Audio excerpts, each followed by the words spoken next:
You just realized your business needed to hire someone yesterday. How can you find amazing candidates fast? Easy. Just use Indeed. Stop struggling to get your job post seen on other job sites. With Indeed sponsored jobs, your post jumps to the top of the page for your relevant candidates, so you can reach the people you want faster. According to Indeed data, sponsored jobs posted directly on Indeed have 45% more applications than non-sponsored jobs. Don't wait any longer. Speed up your hiring right now with Indeed. And listeners of this show will get a $75 sponsored job credit to get your jobs more visibility at Indeed.com/kidsandfamily. Just go to Indeed.com/kidsandfamily right now and support our show by saying you heard about Indeed on this podcast. Terms and conditions apply. Hiring? Indeed is all you need. Astonishing Legends Network. Disclaimer. This episode includes the usual amount of adult language and graphic discussions you've come to expect around here. But in the event it becomes an unusual amount, expect another call from me. Hey everybody, welcome back to Scared All the Time. I'm Chris Cullari. And I'm Ed Voccola. And this week is week 2 in our Summer of Fear series. Last week, we kicked things off with a billion-year-old, nearly invisible monster lurking in the world's freshwater. This week, school's out, the weather's heating up, and we are turning our attention to the salty seas. Millions are flocking to the beach for some sun, surf, and relaxation, but lurking just beneath those glittering waves, something with multiple rows of razor-sharp teeth might be looking to end your life. This creature has been around since the age of the dinosaurs, honed by evolution into a perfect predator. It can smell a single drop of blood from hundreds of yards away. It can strike from below like a torpedo. It's inspired countless nightmares, a couple of decent movies, and if you haven't guessed it by now, let me just spell it out for you. We're talking about sharks, specifically shark attacks, because if they're not attacking you, they're actually pretty cool. So sit back, relax, and enjoy, or perhaps nervously clutch your beach towel as we dive into some of the most horrific, vicious, and surprising shark attack stories from around the world and throughout history. And not only that, we've got our boys from Cryptid Cocktail Party on to talk about the big daddy of all sharks, the mighty Megalodon. We'll look at what we know about this thing and examine the wild theories that maybe, just maybe, a giant, toothy, prehistoric monster still lurks somewhere in the deep. What are we? Scared. When are we? All the time. Join us. Now it is time for Scared All the Time. Hey everybody, welcome back to the show. You have a very special solo Chris housekeeping today. Ed has made his journey to the East Coast. He is in Connecticut, safely ensconced there for the month of June. But he is busy with a whole bunch of things that he has to get done there. So it's just me today, giving you guys a very brief update from the war zone that is Los Angeles. Just kidding. We've actually received a couple of concerned emails from listeners asking how bad things are out here because of some of the protests. And I promise you, it's not as bad as what you're seeing on the news. I mean, the whole situation is bad. The whole situation sucks. But the city is, much like during the fires, the entire city is not burning down. It is scary and it is a terrible situation, but we are fine. The Summer of Fear rolls on uninterrupted, which reminds me, if you guys haven't signed up for the Patreon yet, it really helps the show. And not only does it really help the show, but it makes sure that you get access to all of the content that we are putting out for the Summer of Fear. If you head over to patreon.com/scaredallthetime, you will see everything that we've got for you guys to jump in on. But no matter what level you sign up for, because of our Fear of Recession pricing, you will be getting our second show, New Fear Unlocked, which comes out every other week at any level that you sign up for. So any level of the Patreon, you will get Scared All the Time every week forever. That is the Scared All the Time Hose Boys promise. And with all that said, I think we can jump into the show. Just one final note. If you hear a couple of mentions of it being 1,000 degrees, during this episode, it is because, hey guys, it's summer. I think we went through this last year, but we have to turn our AC off so that our audio is good and you can hear our lovely voices. But it means when we do these 2-hour records, sometimes it gets a little warm and our brains start to malfunction. So if you hear us talking about how hot it is, that's what we're referencing. We are not recording on the literal surface of the sun, just really close to it. So with all that said, here is us and the Cryptid Cocktail Boys talking shark attacks.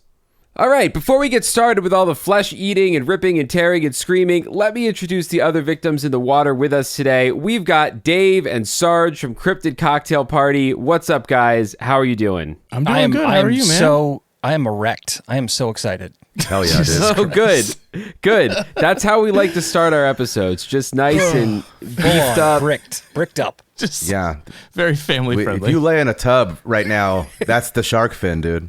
Yeah, that is the shark fin. You'll start to hear some of that. You'll hear the John Williams music. It's just science. So Ed and I jumped on an episode of Cryptid Cocktail a few months back that you definitely need to check out if you haven't already. It was about the Aswang and the CIA scheming and scamming their way through a small community and terrifying them with stories of monsters. And no pants, right? It takes your legs off? It takes your legs. It doesn't take your legs. It takes its own legs off. Oh, that's right. That's right. That's detachable legs, yeah. So we are having them on today to talk shark attacks and ultimately about the cryptid that we've kind of snuck into this week's episode, the Megalodon. But before we get to all that, you guys know we like to start our shows with some kind of personal connections to the fear of the week. And for my part, it tracks back, my fear of shark attacks tracks back to my fear of being eaten alive. Now, we did an episode on that in the first season, and we're revisiting it a little bit today with a very specific kind of being eaten alive. And that sudden viciousness, I think, is what really is part of the fear for me. Anytime I'm in the water where I know there might be a shark, there's that voice in the back of my head that something is going to take a nibble, and that's going to be the beginning of the end. It won't be sudden enough to be painless, but it will. It's like the first scene in Jaws, I think, is actually like the scariest scene in the movie when the girl goes out in the water. Oh, like it's like being like played with almost. Yeah, she's pulled under once or twice, and that is the true dark heart of fear for me. But what about you guys? Let's start with Dave and Sarge, since you guys are our guests. Have you ever had a close encounter with a shark? Are you afraid of sharks? Give us your connection to the world of sharks. My fear of sharks is very situational. Right now, I am not afraid of sharks. Mm-hmm. But my biggest fear is I don't like water where I can't see the bottom or touch. So I avoid that at all costs. So for me, shark attacks aren't something that I'll ever really have to worry about. But I mean, like, my fear of the deep ocean is more like my lizard brain goes immediately to like Lovecraftian horrors, not so much sharks. Like if I feel like anything touch my foot, I don't immediately think shark. I think like Cthulhu or like a kraken or something like that. Mm-hmm. But I feel like since I know those aren't real, sharks would be the second worst thing to happen to you in open water. I mean, growing up in New England, like I'm from New Hampshire on the seacoast, so like going to the ocean was unavoidable during the summertime. Right. Especially now, like when we were on school break, and all our friends wanted to go. I think most shark attacks happen mostly like on the shoreline, not so much on the deep ocean. Yeah. So I would just like put my feet in and be like, I'm good. Now, did you guys were there like shark attack warnings and stuff, or shark warnings? Were there? Oh yeah. Not so much in New Hampshire. I feel like that was more like a Massachusetts, like Cape Cod, Rhode Island type thing. In New Hampshire, like I went to like it was like Hampton Beach, basically like boardwalk bullshit where you get like saltwater taffy and stuff. So there wasn't. I don't think there was too many like up there, but Sarge probably has more close encounters with sharks than I ever have. Very much so. In that I literally saw a great white shark swim by the boat I was on. I went out deep sea fishing with some friends. You were on the Orca? And we passed this area full of seals, which you don't go near those areas unless you're in a large boat. Right. Because that's where the sharks hang out, because they want to get the seals. So I have seen, I don't know what kind of shark it was. I don't think it was a great white, but it very much could have been. But yeah, being a dirtbag from Massachusetts, you go to the very crowded beaches, and you don't want to go past kind of like what Dave said. If you're scared of sharks, don't go maybe above your knees, because they can swim in incredibly shallow water. Yeah. There was a guy out in Wellfleet, which is out on Cape Cod, and you might talk about this, so I won't go too into detail, but he was just up to the nips. Oh shit! No, I don't think I have this one. So fill us in. What happened to this guy? Well, I guess I can guess what happened to this guy. Yeah, no, he was out there. He was out there in the water. He was getting ready to surf, and a shark just. And that's the problem is, with the surfboards, they draw them in because they think you're a seal. Yes. And this poor guy was literally just chest deep, and he got taken out by a shark. I don't remember if he died or not. I think he might have. Yeah. I mean, a lot of your important shit is in your chest, so if he died, I wouldn't be surprised. Yeah, that's where you keep all the good stuff. Yeah. But yeah, it was a documentary on the Discovery Channel. They did it for Shark Week. It was called... Up to your nips. I can't remember, but I just typed in Cape Cod sharks, and that's what came up. So yes, I'm not terribly scared of sharks because I don't go to the beach. Yeah, fair. Yeah, that's the best way to do it. My whole approach to the beach is that I've spent enough time in sand when it's hot. So I don't want to add low tide smell to that equation. So I just stay home. Yeah. I go to the pool. I was going to swim in fresh water this summer, but you guys ruined that for me. Thanks. Yeah.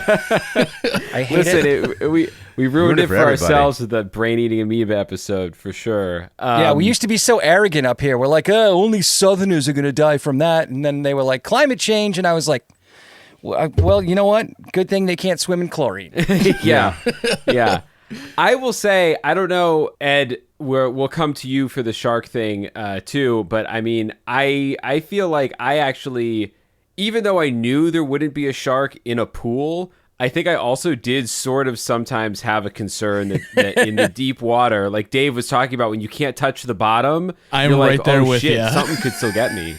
Dude, if even fresh water, like fucking New Hampshire's full of ponds and shit. Yeah. And even then, no, dude, I can't do it. If we're swimming in a pool at night, fuck that, dude. There's if I can't touch or see the bottom, something's gonna get me, and I don't know what it is, and I don't want it to happen to me. Yeah. So I'm right there with you on that one. Yeah, I don't like it. To your point, I don't like it when something touches my lower extremities in the water. It freaks me the fuck out. Yeah. I went swimming down in Corpus Christi, and I felt what I thought, because it wasn't the nicest beach in the world, so I thought maybe it was a plastic trash bag that had just kind of blown against me. So I reached behind me to push it out of the way, and it was a jellyfish, and it stung my butt. Yeah. No. Who peed on it for you? Who peed on your butt? Nobody. That's what good friends do. You got to pay for that kind of action, Ed. No, I just felt an electrical shock go up my back. I started sweating immediately. And then I just laughed at how absurd the whole situation was. That must have been a nasty one, though, if you could really feel the jolt like that. It felt like a little tingle. When you get prickly heat. Mm-hmm. I don't know. Maybe I'm just old and I get that. I don't know what the fuck that means. It's just if you get really hot and it's humid and everything, you just kind of get this weird prickly feeling up your back. I kind of know what you're Anyway, that's kind of what it felt like. It's male menopause. It's what I have to look forward to when I turn 40. So what's going on? Yeah. Oh, Jesus Christ, Dave. Thanks for outing me. It's coming for you. I'm sorry. Long story short, it didn't hurt. It just felt really weird, and then I passed out for took a nap, but I didn't pass out. I took a nap for 4 hours afterwards. Yeah, I bet. Passed out. You've passed out. That's not taking a nap. You almost died. Yeah. If you were face down, if you took that nap face down in the beach, that's pass out. It would have made it easier for someone to pee in my butt, so that's good. That's true. All kinds of people peed on it, probably. It was a wild beach. Ed, what about you and sharks? Fucking hate them. Not in a way that I'm going to get letters. Just I avoid them. Mm-hmm. I don't have any shark stories. I've seen plenty of whales. Great. Seen dolphins. Seen seals. Great. I've been on the water a lot in my life. Never in the water. But, I haven't really seen any sharks, which is good. And my greatest shark fear was the dumbest one. It comes from Resident Evil 1, I think. Yes. The very first Resident Evil game where you go to a lab or something that has been flooded. Yeah. And there's a fucking shark in there with you. Mm-hmm. It's only water up to no more than the nips or whatever again. But it's just there's a shark in here. And I just remember that being like instantly the newest, craziest, biggest fear of my of my life. I was like, holy shit, there's a fucking shark in here. And I have a big problem with the water. I don't go in it, don't take my shirt off, but whatever. I also don't have any, I'm not a strong swimmer. I didn't have a lot of friends with pools and stuff that we regularly went into or anything. And so I'm not a great swimmer. And so I have like a real problem with anything that is. I don't mean Michael Phelps, but I mean like an animal where like that's their domain where they're going to move freely because I'm going to be just so slow. Yeah. So unbelievable. I'm not even as fast as like in Jaws when that guy throwing his fucking holiday ham into there and like the dock breaks and he like has to get back. Like that guy's faster than me and he's wearing like boots and like heavy flannel. Yeah. And so...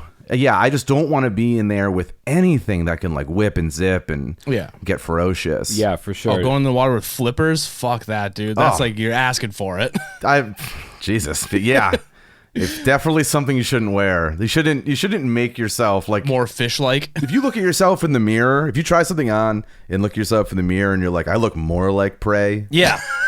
Like let's I'll change. never wear a wetsuit. That's never gonna happen. Yeah, no way. All slippery like a seal. So anyway, that's my. I have nothing for you, Chris. I did add to my son's phobia of sharks. Okay. Because there's like this weird aquarium in a strip mall in Rhode Island. Okay. And my son was in Cub Scouts at the time, and we got to sleep in the aquarium. It was like an overnight thing, and it was really cool. But it's like, again, in a strip mall. Like Saul Goodman's right next door. Yeah, about to say, not as interesting when you're like, we slept in a strip mall. People look at you weird. You're like, I slept in an aquarium. It's pretty fun. Exactly. So they had all these cool sea creatures that you can touch, and they had sharks, little sharks. I don't know what kind they were. Yeah, we've done that before, yeah. Yeah. And so I was like, of course I want to touch a shark. Like, you only get that chance once. And from what I understood, they weren't murderers. You know, they were just like party sharks, you know? Yeah. Fucking party sharks. Right.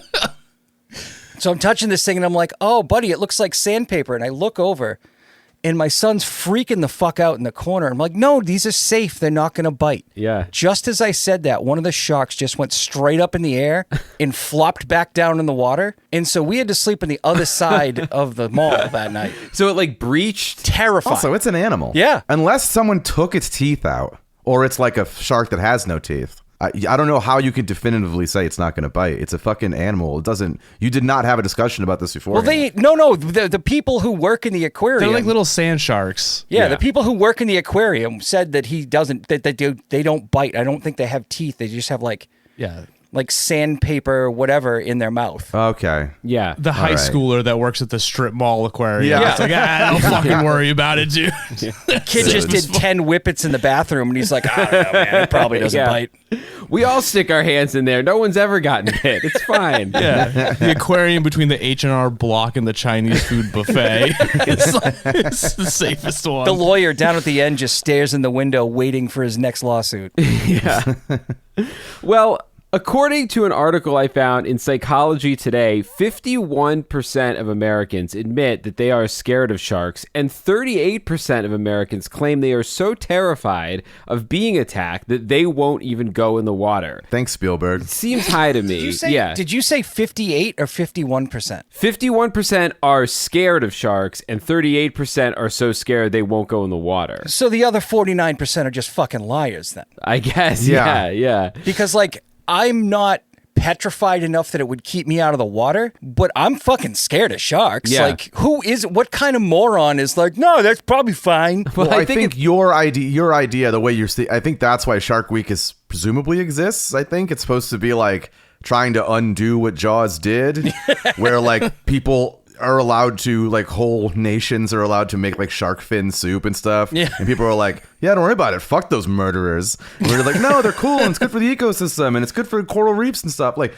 you can't just be bonking them over the head and taking their fins. Yeah. Yeah, like mosquitoes are good for the ecosystem too, but I can still hate them. Yes. Yeah, but I can crush a mosquito under my fist. You can crush a shark if you've got a big enough fist. I don't. Well, we do crush sharks because while only 5 to 8 people a year die in shark attacks worldwide, we kill over 100 million sharks a year. I hate to hear it. I hate to hear it. And that's what I'm saying. People let those numbers get huge because I think people, because of Steven Spielberg and John Williams, sharks are were fine cute. with letting anything happen to sharks. If sharks look like Nemo, they'd probably be fine. I think so. Yes, actually, I think that's actually a good segue into the immediate little next bit of research that I did, which is that I was curious. In our spiders episode, we talked about how there's some evidence that even little babies have sort of fear reactions to spiders, or they pick up on fear reactions to spiders very, very quickly. And I was curious if there was a similar thing with sharks, because it does seem like a fairly universal fear. And what's interesting is that I don't want to say that I can't say for sure that fear of sharks is an exclusively modern phenomenon, but there's not much evidence that humans have a deep-rooted fear of sharks the way that we do with spiders and snakes. I imagine this has something to do with the fact that all of our genetic ancestors probably encountered snakes and spiders, but only a small percentage of them ever ventured out to sea and saw sharks. I was gonna ask, is that like an evolutionary thing? Like obviously over time, all your ancestors had a fear of spiders and snakes because those things on land that could kill you, but like the cavemen were not going out into the ocean. Yeah, no way. Yeah. No. So it has to be like an evolutionary lizard brain thing that just kind of stayed with us over time, I assume. Yeah. Although there's not the studies don't. What the studies have tried to see is if it is a genetic thing that babies are born with a fear of snakes and spiders. I don't know how you see that, because a spider crawls in the crib. You're like, oh no, the baby reacted this way. But no one's throwing a little shark into your baby's crib. Well, no, but how are they testing that's because you're not from Cape Cod, buddy. Yeah, it's true. Yeah. I guess that's probably got gender reveal party type thing there. Yeah. Ed had the privilege of growing up in Connecticut, where they stopped throwing sharks into the crib decades ago. Yeah, we were a whaling. We're way state, behind bro. the times. We're way behind. We didn't even care about sharks. You couldn't, I guess, make lamp oil out of them or something. No, the way that they've tested this is by showing babies photos of snakes and spiders and measuring their boners, if their pupils grow at all, if their heart rate picks up at all. And they found that even extremely young babies that they do, but it doesn't seem to be something that they're born with. So the question is, it does seem to be something they pick up very early, possibly from their parents, possibly from becoming aware that maybe they look scary or something. I'm sorry, but what sadistic you ever seen a close-up of a spider? They're fucking nightmarish, dude. Yeah. It sounds like these scientists are creating phobias. They're not testing it. They're just making it happen. Yeah, these sadistic fucks were just like, hey, you know what we should do? Let's show pictures of spiders to babies. And then afterwards, we can go club some seals. Like, what kind of savage does something like that? It sounds like, what was the mid-century psychologist, B.F. Skinner, who got in trouble with the Skinner box, I don't remember if he got in trouble or if he just hypothesized that you could raise a baby in a box or something. And yep.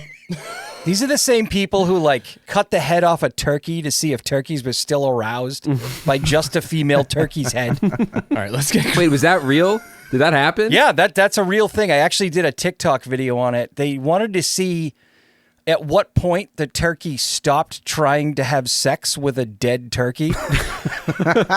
And basically, not soon enough. Yeah. They had a head on a stick, and the male turkeys were like, hey, mama. Yeah.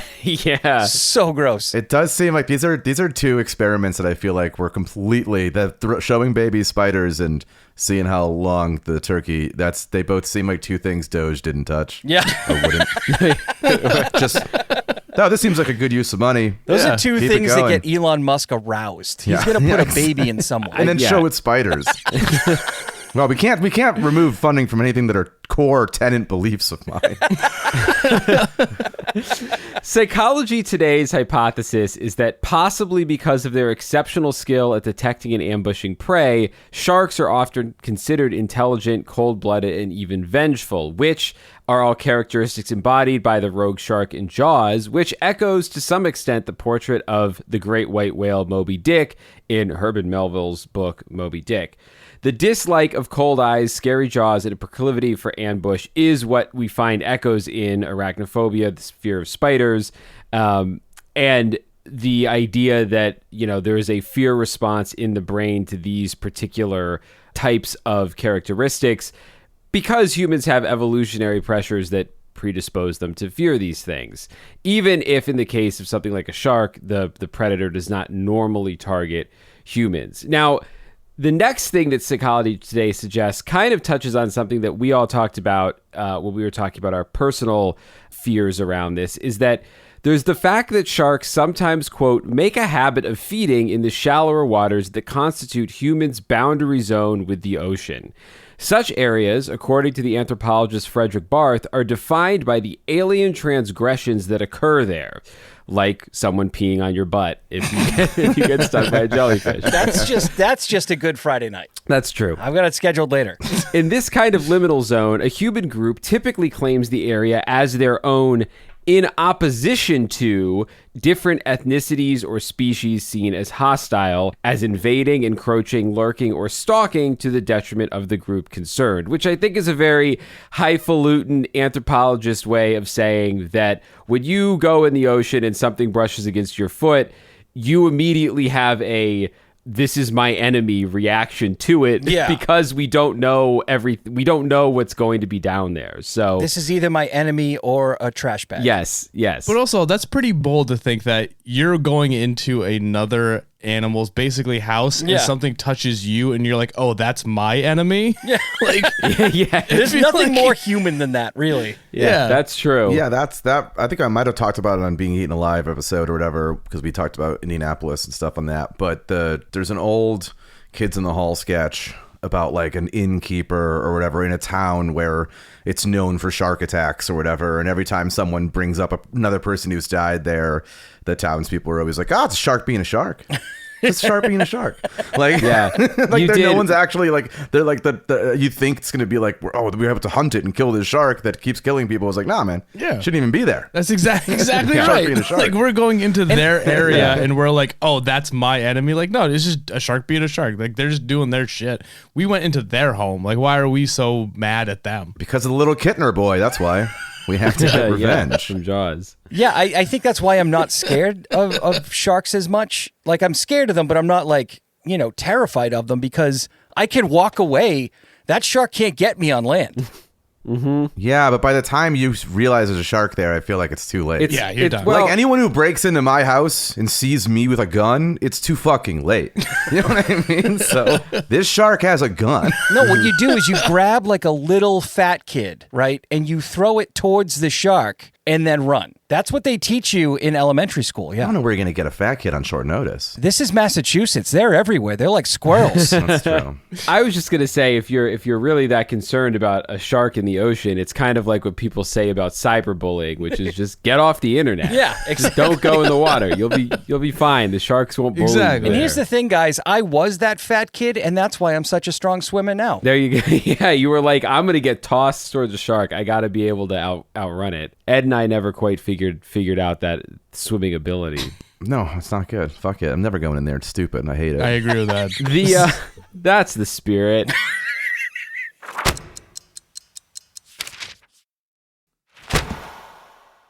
The world's oldest recognized case of a shark attack came to light in 1976 when a roughly 6,000-year-old skeleton of a teenage boy missing a left leg was excavated in Peru. Bioarchaeologist Robert Benfer of the University of Missouri in Columbia and Harvard University anthropological archaeologist Jeffrey Quilter discovered the mangled skeleton with its left leg missing and its right hip and right forearm bones scraped with deep bite marks characteristic of those made by sharks. According to Robert Benfer, quote, successful shark bites usually involve tearing off a limb, often a leg, and ingesting it. Success. Sounds great. They hypothesized that an unsuccessful attempt to ward off a shark presumably resulted in the boy's arm injuries. Now, what's extra interesting about this body is that this boy's grave was unlike any other in the village site known as Paloma, which sits 2 miles or 3.5 kilometers from Peru's coast. Archaeologists know that small groups intermittently lived in Paloma in these little round reed huts between 7,800 and 4,000 years ago, and that the residents were fishers. They collected or dove for shellfish, and they ate edible plants.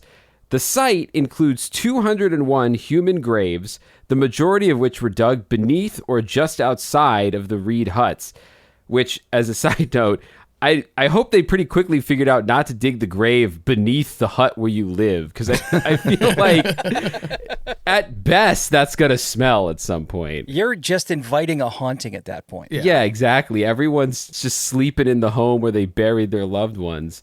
But this guy, the man with the missing leg, was buried in a long oval pit dug in an open area, and the grave was left unfilled. Ugh. The people who excavated the grave found remains of a grid of canes that had been tied together and covered with several woven mats to form a roof over the body, and items placed in the grave included a seashell, a large flat rock, and several ropes, one with elaborate knots and a tassel at one end. But that's all we know about this kid. We don't know what he was doing when he encountered the shark or if he survived the initial attack. Dude, this feels a lot like a tribute. They dipped this kid in to have the sharks leave them alone for another year. Yeah. Which is why he got a fancy grave. Yep. They dipped him in, took a leg. This is a lottery situation for sure. Yeah, this is definitely, that's what happened here. He was a sacrifice. But they only found the one. Yeah, it worked. One's all you need. I was gonna say, it seems like he was either revered as someone, or it sounds like they thought he was cursed. Almost they gave him a vampire burial where they put a fucking steel cage over the grave so they can't get out kind of thing. Or they took pity on him. They were like, poor Steve, just too stupid to live. It's yeah, they thought he was so stupid they didn't want to bury him in the homes they lived in case his stupidity would spread. Yeah. Stupid ghost. Yeah. This kid probably thought he could ride the shark, and so he brought his fancy rope out into the water. Yeah. Did this was discovered in 1976? This was discovered in 1976, yeah. So 1 year after Jaws. Before that, they had no idea what this injury could have been made from. And that's what I was thinking. Until they saw that shot of the leg coming down and hitting the ground, but in the little area where the kids are fucking playing. And I was literally just thinking, before you said that, I'm like, how did they know it was a shark and not a fucking lion? I mean, not a lion, but, they're in... Well, they were fishermen. They're in South America. But also, they had seen Jaws in Peru. Probably played huge in Peru. Well, they compared the bite marks in the bone to what shark bite marks look in, I guess, more modern bones. So they felt that the teeth marks were similar to what you'd get from a shark, although I don't know how different that looks from a panther or a lion or something. Yeah, it was an open grave, so scavengers could have just came in and just started picking at it. Yeah. I mean, That's there's true. no way to know. The researchers just paid a bunch of locals. They're like, hey, come here. Put your hand in this dark pool. Don't worry about why. So, my interest in historical shark attack victims was kind of stemmed from my question of how long have we been afraid of sharks? Because on some of our episodes, if it's something like a fear of heights or something that's really baked in, there's stories and tales and warnings that go back centuries and centuries about the dangers of whatever particular thing. Yeah. But there doesn't seem to be that for shark attacks. So we've got this body. We know there's this one.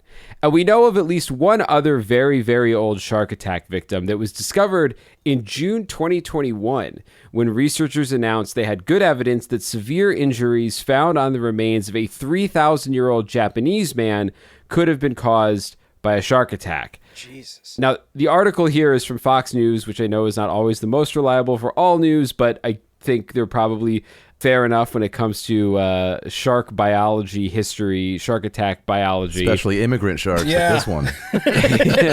The man's remains, which date back to Japan's Homon era, were excavated from the Tsukumo archaeological site in Okayama in the last century.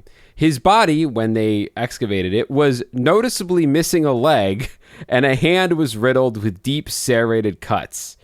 The study of these remains discovered that, quote, through close evaluation, radiocarbon dating, and 3D modeling, researchers have theorized that the injuries likely came from a shark sometime between 1370 and 1010 BC. The victim has at least 790 perimortem traumatic lesions characteristic of a shark attack, including deep incised bone gouges, punctures, cuts with overlapping striations, and perimortem blunt force fractures. Jesus. Bro, was it one of those like dinosaur sharks with those long noses that are all just filled with teeth? the one that like corkscrews up. Maybe. Dude, it sounds like he was just thrashed around. Like that's not just that's not an attack. That's like that was personal. Like that was not That's like revenge. That dude probably took like a bunch of shark fins for soup. Yeah. And that one shark was just out for revenge. Yeah, it sounds like this shark, for some reason, chose to beat him to death instead of With its teeth. The study concludes that the distribution of wounds suggests the victim was probably alive at the time of attack rather than scavenged. The study also narrowed down the suspects to 2 shark species that could be responsible for this attack, either a great white, no surprise there, or a tiger shark. In this case, though, the nearest sea was almost 50 miles away, so it wasn't a community of fishermen the way that the grave in Peru was. You think it was a tsunami or something that pushed his body like 20 miles inland? Possibly. Or maybe they were there during a tsunami and the tsunami brought the sharks in. What blows my mind is that they carried this guy 50 miles. And they were like, you got to take him home. Yeah, because he didn't walk home. Yeah. Like, it's not like he got attacked and then, like, showed up at home being like, oh, no. Well, that's why I thought it might have been tsunami-based travel. Yeah, I'm not... I don't know if it's travel so much as it's a disaster. Because this isn't the same community. They don't, like, need a dead body to build a house here. I feel like also like I think I just saw something recently on the news in Rhode Island that like there was a shark in a pond. Like it came up through like a channel. So like even if it wasn't by the ocean, it could have been like a rogue shark. I mean, because tiger sharks, I think they go into fresh water. Yes. Is it tiger sharks? What am I thinking of? There's one shark that goes into fresh water. So maybe like even if he wasn't by the ocean, like Japan's not that huge of an island where there's not a bunch of lakes and shit that a tiger shark could have came into. Well... Right? Am I wrong? I know. feel like I'm being dumb. No. Yeah, you might be wrong. Who knows? Chris will tell you. No, in fact, we're about to get to sort of the patient zero of shark attack stories, and sharks coming a little bit inland actually plays a huge role in it. So to tee that up, I will say one of the most interesting things that I learned in doing this research, besides the fact that we have at least these 2 historical shark attack cases, is that for most of human history, as far as we can tell, people generally thought the idea of a shark deliberately attacking a human was absurd. Okay. They thought that sharks might eat fish or the occasional sea turtle, but that humans were way too big to even bother trying to bite. So, I assume certain sailors, pirates, people, there were probably people who had seen some pretty horrific shit go down with sharks. Yeah. But the general populace kind of thought of sharks as like, oh yeah, like they eat, other animals, but not people. They're those things from the mini malls. Yeah.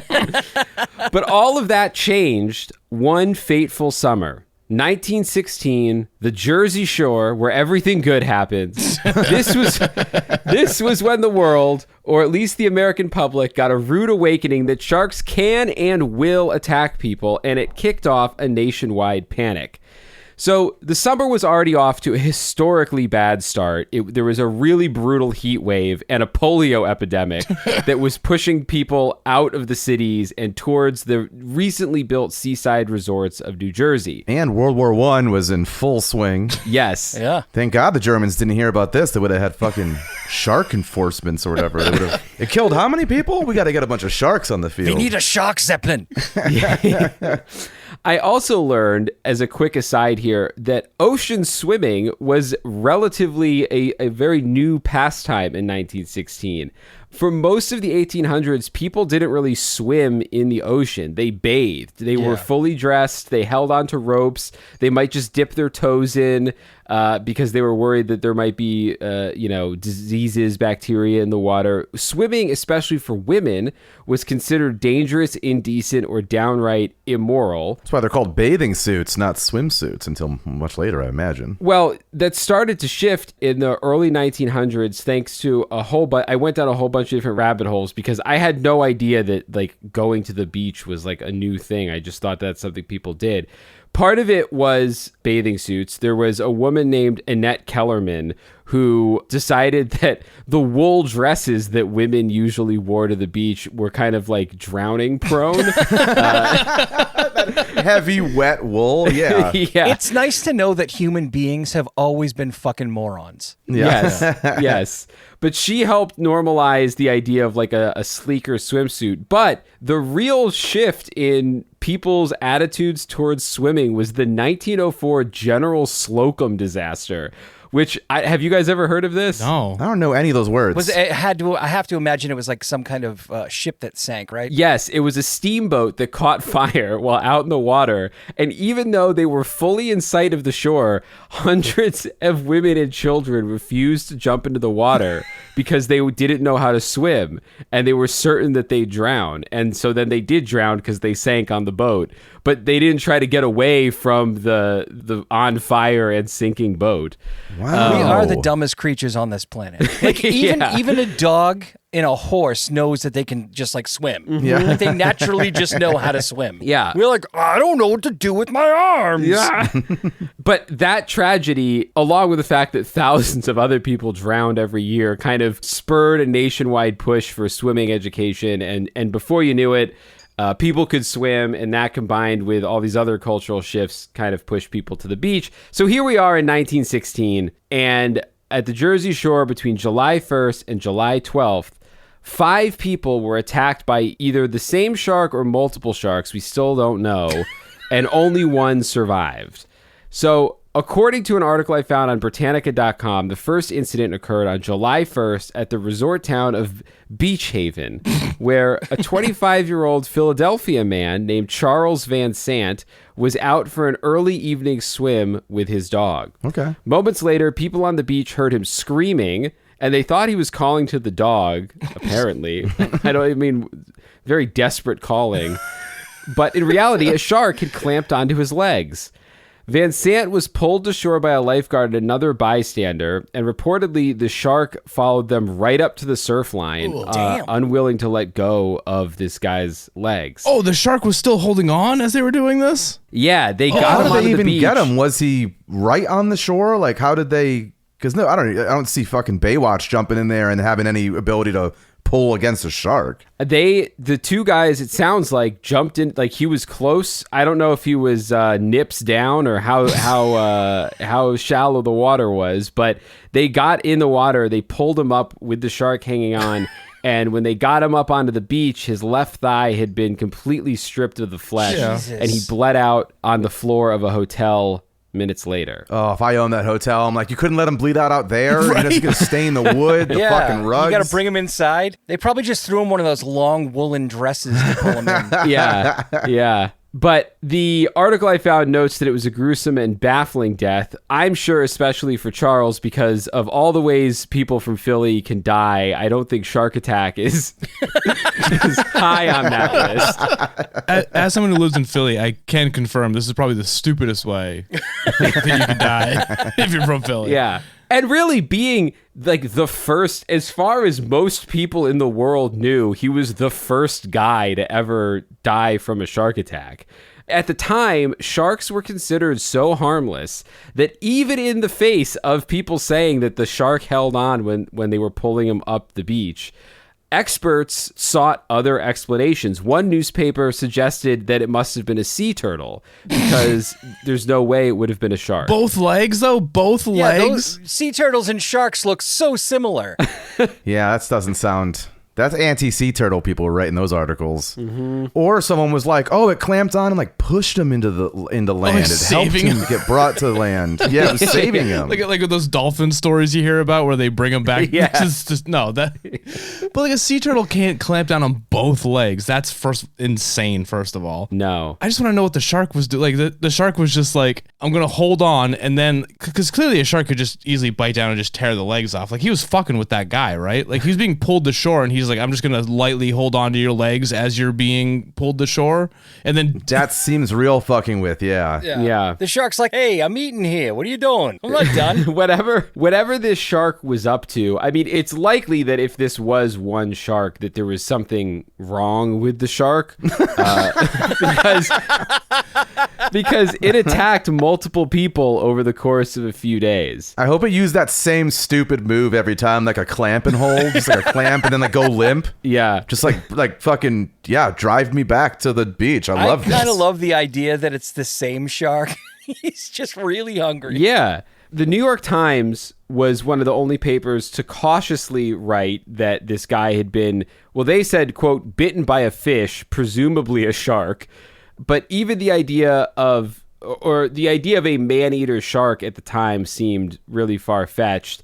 The state fish commissioner speculated that This maybe guy, what's he been doing he's had no fucking questions to answer for 100 years. that job sounds so fucking easy breezy, dude. Like, Yeah, it kind of sounds made up. Well, especially before sharks were a known problem, because then what are you dealing with? Just the minnows and the tuna and whatever off the... It was probably something to do with like fishing regulation. even like back then. a game Yes. warden kind of The thing. state fish commissioner is definitely someone's cousin. Yeah, like if you can't fit this mussel through a fucking ring or whatever, you have to throw it back. It sounds like and a shit. warden Morse like type scenario. Yeah. Yeah. So his theory, though, was that the shark, if this indeed was a shark, had only bit the guy by accident because it was chasing the dog that he was with. Because the idea being that, well, the dog was a more appropriately sized meal. The shark would never try to bite the human. Well, I have a question real quick. Why are they so obsessed with the size of something? Like, where did this? It's just, I guess they think that we're too big to eat. Well, like, where did that come from? I think though? it was just the idea. Is that just hubris? Somebody who was like yelling at his kids about not wanting to go in the water, and it was like, they can't even fucking eat you. Just get out there. Yeah, that's got to be just a human, like just our typical human arrogance. Like, that can't hurt me. Yeah. To every brown recluse that's out there, like I think it was probably hubris. It was probably that most people would, especially before going to the beach was a thing, most people would never have encountered a shark. They might have seen maybe a skeleton in a museum maybe, or heard like a shark story, but I think they kind of were just thought of as like big fish that ate other fish. Like it would be the idea almost of like if there was like a giant goldfish, they'd be like, well, yeah, I mean, maybe it eats other fish, but why would it wouldn't bite us? That makes sense. I have to also imagine everyone's been an idiot like a long time. Where like America 19 whatever, I don't know, what's the library numbers? You know what I mean? Is anyone even going and opening up a book on ancient sea reptiles or whatever? Like, or is it still just like, I know about my profession and that's all I know? I know some Mark Twain quotes. I know about like whatever my job is, but I have not expanded my research into what's in the ocean. Yeah, nor should they. I think that's probably part of it, and just that shark attacks were so rare and still are so rare that until the media really got a hold of one, it wasn't something that people thought about. But this did, because 5 days later, on July 6th, about 45 miles up the coast in Spring Lake, New Jersey, another shark attack happened. This time, the victim was Charles Bruder, a 27-year-old hotel bell captain taking an afternoon swim. He was a little bit further out. He was about 130 yards from shore when something literally bit him in half. Oh, the shark shit. savaged his abdomen and severed both his legs, and panicked witnesses saw so much blood in the water that they thought it was a red canoe flipping over. Jesus And then Christ. Lifeguards rushed out in a rowboat and pulled him in, but Bruder died on the ride back to shore. Whoa, hold on. He was unsurprisingly. alive in the boat? Apparently, yeah. He bled to yes. death in front of a crowd of horrified onlookers. Wow. I mean, that's the scariest. Yeah, like if I don't hate keep bringing up Jaws, but it's in my top 5 favorite movies ever made.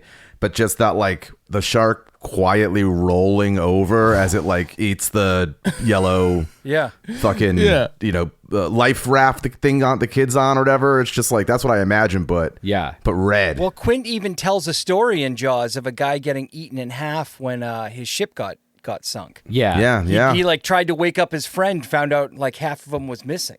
Yeah, he was just bobbing there. Now, quick question. What was this guy's name? Charles Bruder. And what was the first guy's name? Charles Van Sant. All right, so we might have a Chuck issue. I think it's just like a Chuck issue. Oh, man. Yeah, I think that's what's happening. Yeah. Here. It's just Chuck sounds like chum. Yeah, does. Maybe. Share a lot of the same letters. Well, this Charles, as he died, caused women to faint at the sight of his mutilated body being brought onto the beach. That's not why you want him to faint. Yeah, no, that's the opposite. This was the actual era where we had fainting couches or whatever. Yeah. So this couldn't happen at a better time. Right. There was plenty of couches. This was now undeniably a crisis. 2 deadly shark attacks in less than a week on the Jersey Shore, something virtually unheard of. The press at this point, which had been kind of skeptical after the first attack, they, to use a phrase, smelled blood in the water and sensationalized the second. Major newspapers ran big headlines about a rogue shark cruising the coast, and resort towns started to empty out as the tourists fled and caused businesses to start to worry about their summer season profits. Some towns threw up steel wire nets around swimming areas to try to keep sharks out. Others organized shark hunts, literally dynamiting and patrolling the coastal waters to kill any sharks they could find. One writer later noted the frenzy was unrivaled in American history. The era of the man-eater shark had arrived. But the shark wasn't done yet. The most shocking attacks occurred on July 12th, 1916, a week after this Charles Bruder's death. And this is where we get to the inland shark. A group of young boys were splashing around in Matawan Creek, which is a tidal creek miles from the ocean in Matawan, New Jersey. And they probably were not concerned about a shark because even if they'd heard about the New Jersey man-eater, they were in a creek, not the ocean. But that afternoon, an 11-year-old boy named Lester Stillwell suddenly got pulled under the creek's waters by something with a dorsal fin. The other boys ran into town screaming for help, and a local tailor named Watson Stanley Fisher, 24 years old, dove in to search for the boy. But then Fisher himself was attacked in front of everybody who was watching. Holy shit. Shark...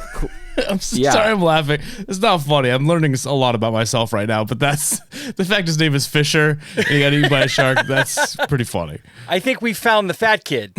Yeah. And the fact that the shark figured out that, like, okay, if I bite one guy, then another guy will jump in to save that guy. And then I'll bite that guy. And then another guy will jump in. Oh, yeah. And then I'm full. I can't hate this shark. I'm sorry. This one shark has just got a lot of gumption. He's fucking killing it. Do you dude. think it is the same shark and it was like the other sharks were like, hey man, you can't, this is brazen. You can't be riding dudes to the fucking shore, clamping on, making us all look bad. You know, we got like a big meeting coming up or whatever. You get the fuck out of here. And they exiled him up the creek to be like, shit. you get out of here. Maybe. And then, but you know, he's exiled, but he still fucking wants people to eat and clamp. As I approach every Cryptid Cocktail Party episode, I'm going to say this right now.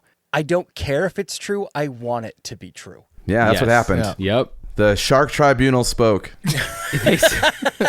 They said, God damn it, they were blaming the sea turtles. They could have made soups out of them, and now now we're up. So Fisher was injured and bled to death at the hospital. Stillwell, the 11-year-old who first disappeared, his body was found days later further up the creek. But that same afternoon, within a half an hour of Fisher getting bitten, a 14-year-old boy was bitten presumably by the same shark about a half mile away in the same creek. This was another tug-of-war situation. This guy, Joseph Dunn, his brother and his friend managed to grab him as the shark tried to pull him under, and after a fierce struggle, the shark let go. Wow. So we know that Joseph Dunn's brother and his friend were stronger than the lifeguard and whatever other weak man tried to drag the first guy to shore. This is either a really stubborn shark or a really stupid shark. I think it's a little bit of It's definitely the second. Yeah. It's just a dummy. But did you say presumably the same shark? Yes. It's the same, like... Yeah, like, it definitely is. It has It's the only to be. shark in There's the creek. no way it's not. Like, there's just sharks in this creek all of a sudden. Multiple sharks? Well, yeah, I mean, I guess the question is, I think the creek shark attacks were probably all the same shark. I think there's an open question as to whether or not the first two attacks were also the same gotcha. shark. All right, that makes sense, yeah. Joseph Dunn survived. Not a great time to survive a horrible injury. It's just the medical field was not there. Yeah, they were treating it with like other gunshots. Yeah. Just slowly push that kid under the water in the creek and say you didn't find him because his life might suck after this. He survived with his left leg mangled, and later in the hospital, he recalled feeling his leg being swallowed and said, "I felt my leg going down its throat. I believe it would have swallowed me." Oh, wow. The Matawan Creek attacks truly shocked the public. A shark in a creek miles inland was beyond anyone's imagination in 1916. Today we know, I think this is, Dave, what you were saying earlier, it's bull sharks. Bull sharks can travel into fresh water and are likely candidates for inland attacks. And they're assholes. Like, they will attack anything, anyone at any point. As far as I know, I watch a lot of documentaries. Here's my thing. I fucking hate the ocean. I hate the sea. I hate water. I don't like being in it. But for some reason at night, when I go to bed, I have to watch documentaries. And it's always nature documentaries. And for some reason for me, it's always deep ocean, water. Yeah. So I've learned a lot about all this. And bull sharks, they're fucking assholes. I don't think there's anything redeeming. There's no redeeming qualities for them, I don't think. Get them out of here. Yeah, I think they're all bad apples, bad seeds. Don't let them do this. Yeah, I don't like too that they're like, hey, God or whoever was like, I made one that can do whatever, and I gave him a real bad attitude. Saltwater, freshwater, brackish water. You're just not safe fucking anywhere. Yeah. God's like, people are getting too arrogant. It's like, oh, why did you do that? Did you do it so he can unite all the sharks and like humanity? It's like, no, I made him a piece of shit. He is not there to relieve anyone's worries. He's just there to be a problem. Yeah, the bull shark is basically fucking Mel Gibson in Braveheart. He's there to unite all the fucking peoples and bringing them against the enemy, which apparently is humans, I guess. But then God was like, no, it's Mel Gibson on Malibu on the PCH. That's what I've done. Using the parenthetical them over and over again. Yeah. Much like when Mel Gibson goes on the loose, in this case, Matawan locals formed together to hunt the shark with rifles and dynamite. 2 days later, on July 14th, a 7.5-foot great white shark was caught in a net nearby, and when it was cut open, about 15 pounds of what appeared to be human remains were found in its stomach.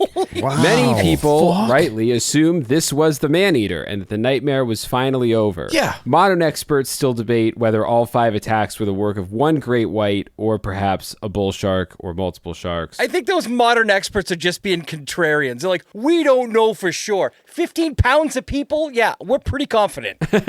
Well, I am curious. I think that might be the shark who was doing the beachside attacks. It seems unlikely that the great white would have come into the creek, which makes me think there may have been a bull shark in the creek. But then it's like, well, what a fucking coincidence that there's a man-eating great white the same week that a man-eating bull shark comes into the creek. It's an odd situation no matter how you look at it. I mean, weirder things have happened, though. Like, Nickelback released their debut album on September 11th. At the same time, just saying, like, there could be 2 travesties all in one day. Yeah, it's not like that's true. That's true. Thank you, Nickelback, for being the exception that proves the rule. Harbingers of doom. And also, guys, thank Nickelback. Thank you for being on this episode. We'd like to introduce you guys now. Nickelback is joining us right now. Ladies and gentlemen, Chad Kroger. Yeah. I say, if you got Chad Kroger to be on here, not gonna lie, I'd be kind of excited about it. Yeah, well, now he won't speak to you. When you shared that fact, I missed a great opportunity to say, this is how you remind me. Either way. Look at this photograph. Is this the shark that bit you in half?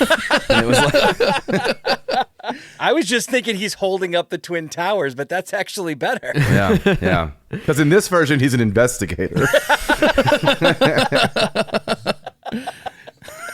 Chad Kroeger, Private Eye. Exactly. Yeah, dude. A whole concept album of Chad Kroeger doing solving crimes. Film noir style. Either way, the 12 days of terror were over. 4 people were dead, 1 injured, and the concept of the shark attack had sunk its teeth into American consciousness for good. The Jersey Shore events of 1916 inspired countless newspaper cartoons portraying sharks as evil monsters, and decades later, they would loosely inspire Jaws, which Spielberg then turned into one of the best films of all time.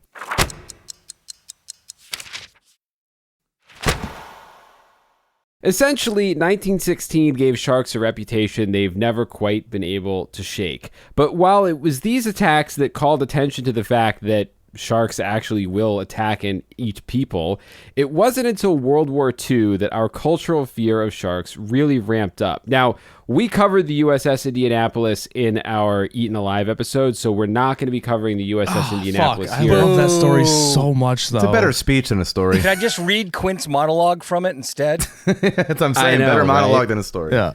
But I will say there were a lot of other horrific World War II shark attacks that the Indianapolis is kind of the headline. Yeah. But according to the aptly named factsanddetails.com, some of the most brutal shark attacks in history occurred during World War II when survivors of torpedoed ships and crashed airplanes were taken by sharks, sometimes gobbled up in mass attacks. Now, this is really interesting.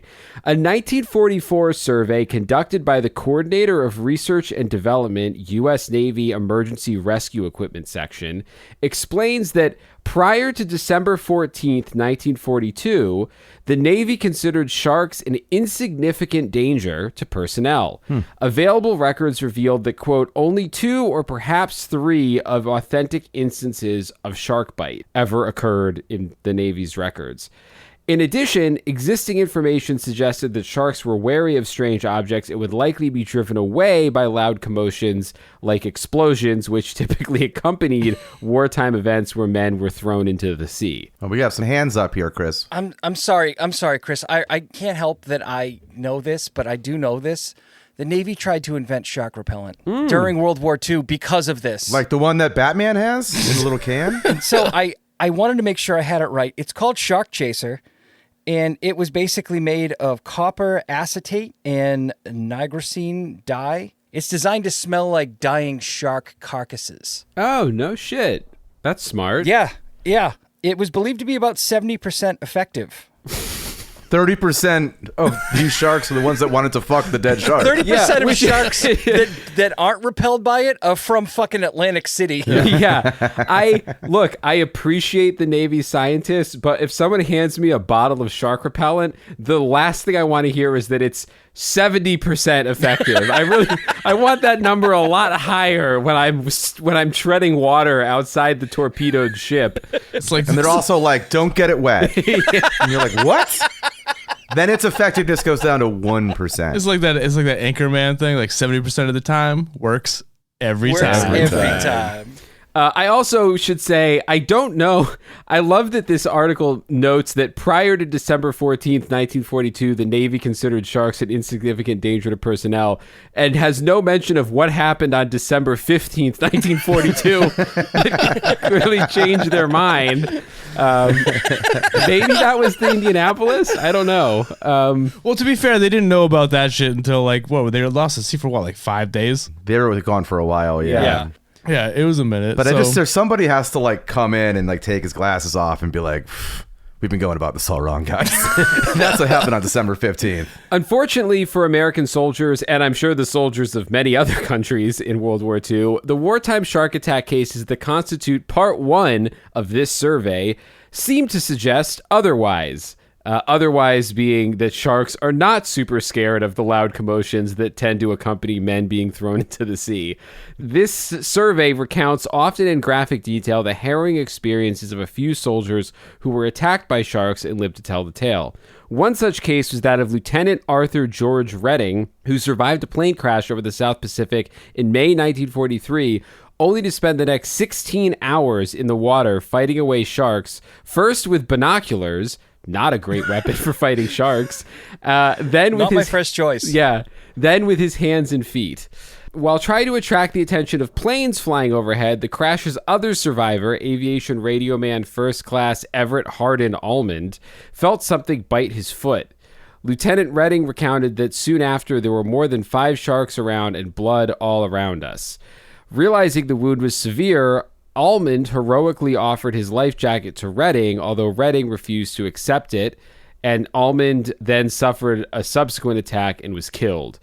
Redding recalled that by sunset that evening, he had given up hope, but around midnight, he spotted a patrol boat which came to his rescue. Wow. Wait, I'm sorry. He offered his life jacket. Yeah. What was he floating on otherwise? I think he knew he was dying. It said realizing the wound was severe. So No.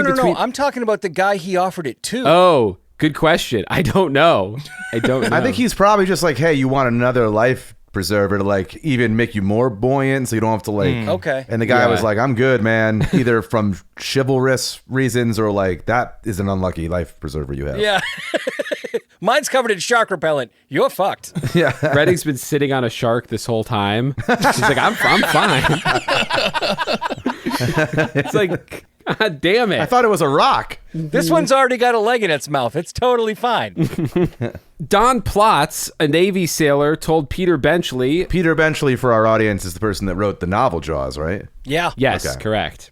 He wrote this letter to tell Peter Benchley, I assume after Jaws was released, he wrote this letter, but he told him about his experience at a search and rescue mission in the Bahamas where a hurricane had sunk the USS Warrington on September 13th, 1944. Of the original crew of 321, only 73 survived. Quote, we picked up 2 survivors who had been in the water 24 hours and fighting off sharks, Plotz wrote. Then we spent all day picking up the carcasses of those we could find, identifying them and burying. Sometime only rib cages, an arm or a leg or a hip. Sharks were all around the ship. God damn. So that one sounds like I don't remember the numbers of how many people It was a huge survived amount. It was Indianapolis. In Indianapolis, it's 1,000 plus people or something, or 300 It was plus an people. insane amount. It was like an insane number. Yeah. So out of the 1,200 people on the ship, I think 900 made it into the water alive, and only 360 made it out. I think is the I had the some of numbers. those numbers. Ooh, boy. Yeah, that's a Yeah. ton of people. Yeah, it's God damn. but to be fair, all those people were fucked when Yeah. they got out. Like they were in the water for so long that their skin like slothed off their Yeah. body. Like They weren't doing well They were anyway. in the water, but they got out. They were not cool. Like they were. Yeah. Yeah. You know what's funny about Peter Benchley? He actually regretted the effect that Jaws had on the shark population. Oh. Yeah, I mean, I probably should. I mean, it's pretty wild. You've made arguably the greatest piece of propaganda against something ever made. Yeah, it's like what it did to clowns. Yeah. Well, I don't know. Clowns I think had something to do with it, just like sharks. Yeah, but- I think clowns kind of dug their own grave on that one. Ed, are you saying they were asking for it? No, I'm not. I'm not. It's how they dress, you know. Peter Benchley's in Jaws. He plays the news reporter. I think what's interesting about Jaws is that, and I didn't like write a section to really tie all this together, but the kind of implication that I got from a lot of the research that I did is sort of like part of the reason Jaws was such a kind of giant explosion of anti-shark propaganda was that Benchley took bits and pieces of all of these horrific shark stories from the Jersey Shore, from World War II, from stories that he'd heard. And because it had really only been when that book came out in 1974, I think it was. Let's see, that would have been 50 or 60 years on from 1916. So he just took that half century of shark material and kind of honed it and refined it into one extra horrifying book and like kind of tied it all together. He used pieces of all of our shark attack history and made a really compelling, frightening book, which then, became the movie and changed movies. But to be fair, like it is anti-shark propaganda. Like sharks, they're just chilling. The way I see sharks is that like they're just doing what sharks do. It's like blaming a fucking mountain lion or a bear for attacking you. Yeah. It's like they're just wild animals.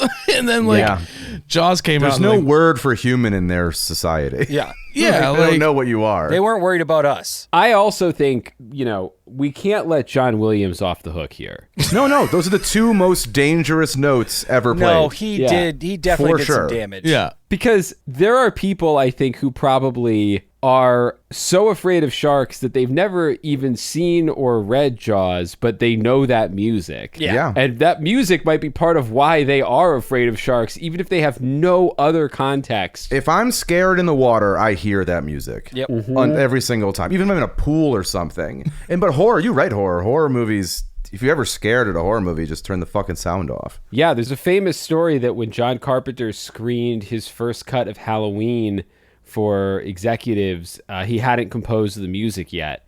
And everybody told him he had a big problem because he'd made a very not scary horror movie. And he went home and composed the score, I think in like a week, too. He composed it really quickly and screened it again.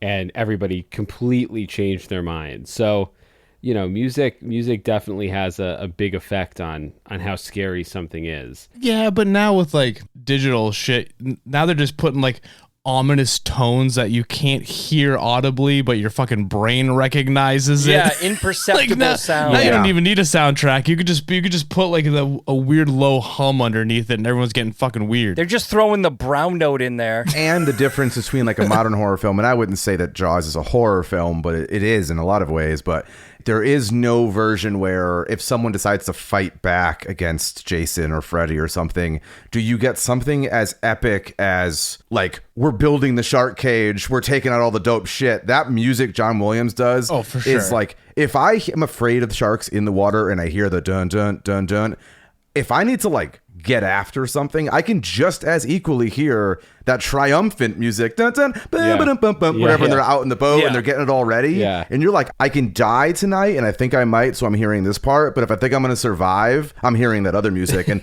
modern movies don't, I think, have that like buffet of emotional music. No, it's very much. Ed, see, that's where me and you differ, because as soon as in my head I hear the dun music, I just resign myself to whatever fate It's over. is coming to me.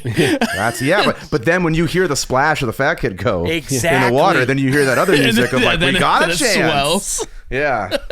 How many times have you guys all seen Jaws? Oh, God. I've seen it 20 probably at least. Yeah. I've seen it a few times. I've seen Jaws in water at night. I refuse to do that shit. Yeah. Like a Mondo screening or something. Yeah, they put the floating thing in the lake, and then you put you're sitting in a tube kind of thing. Yeah, I've done that. It's not awesome. great. It's It is awful. so much fun. No, fuck you, Sarge. It is hands down the worst thing. Again, I hate water where I can't see the bottom. I would never. Can't touch. You know what you're doing, Dave? You're thinking about it. Don't think about it. I wouldn't do it in a pool. I wouldn't do it in a fucking pool. Oh, wouldn't There's do it no in a pool way. either. No, yeah, you wouldn't catch me doing it. Like, I did it one time, and I immediately was like, I'm just gonna watch from the shore. Just gonna go back It just here. seems like even during the summer, the water's got to get cold at night. I've never quite understood that. Up here, it gets very humid sometimes, and you can stay in the high 80s even at like 10 o'clock at night. Mm-hmm. First of all, ocean water is cold all the time. In New England, even if it's 108 degrees outside, the ocean water is like I never said 3 anything degrees. about the goddamn ocean. I'm not Yeah, crazy. he said he was in like a lake or whatever. Yeah. Oh, well, yeah, that too.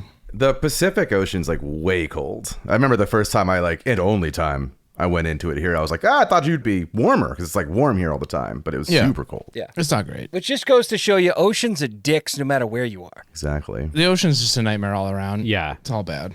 I hate it.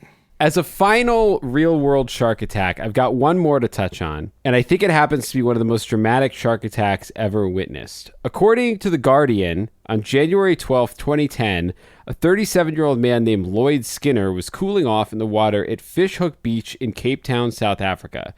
Now, Cape Town's beaches are really famous for their great whites, so they have a whole shark warning system with flags and sirens, and they even have shark spotters that they place on hills near the beaches to keep an eye out and prevent shark attacks. And in fact, a warning had been issued earlier the day that this man was attacked, but for some reason, the flag was not flying at the time that Lloyd met his sudden, violent end.